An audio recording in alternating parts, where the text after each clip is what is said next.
This is Democracy Now!, democracynow.org, The War and Peace Report. I'm Amy Goodman. Over 100 people were arrested outside the White House Monday in a protest calling for the abolition of mountaintop removal coal mining. The rally was part of Appalachia Rising, a multi-day event organized by residents of Appalachian communities impacted by mountaintop removal. The protesters were detained after refusing to leave the sidewalk outside the White House fence. The NASA climatologist, James Hansen, was among those arrested. In another major action, a group calling itself Black Cross Alliance erected black crosses at coal mining sites in southern Illinois. The group says the crosses symbolize the sacrificing of entire communities for the sake of mining coal. The actions come as the Environmental Protection Agency is set to decide on whether to cancel a controversial mining project in West Virginia.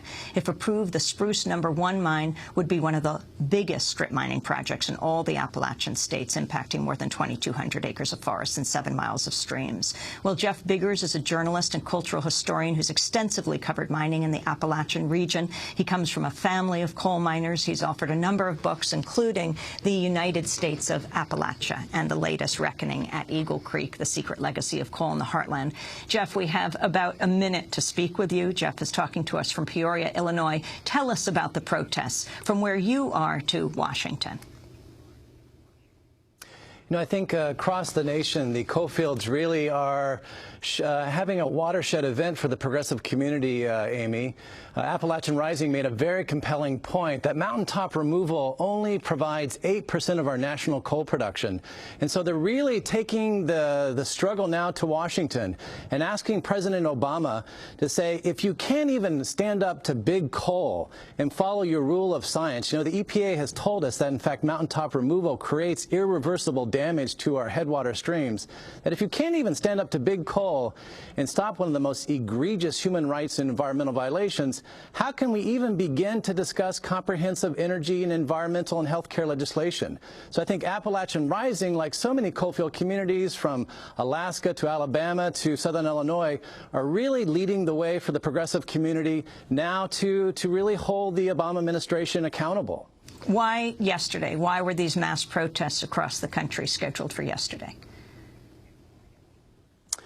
It had been actually in the works for months. Of course, I think something very important for Appalachia is this was the anniversary of the March on Kings Mountain, which goes all the way back to the American Revolution, when we were at the verge of losing the American Revolution, and it was mountain people who once again had been threatened with the destruction of their mountains by the British forces, and the mountain people came down and turned the tide of the American Revolution.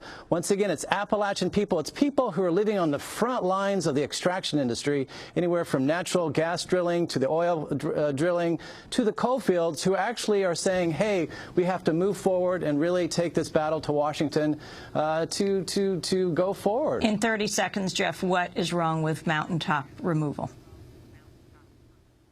Mountaintop removal not only is a health care crisis, but it creates irreversible damage. It destroys our mountains. We've actually destroyed 1.5 million acres of hardwood forest in the carbon sink of America. We have created communities that are completely besieged. It has led to the largest forced removal of American citizens since the mid-19th century.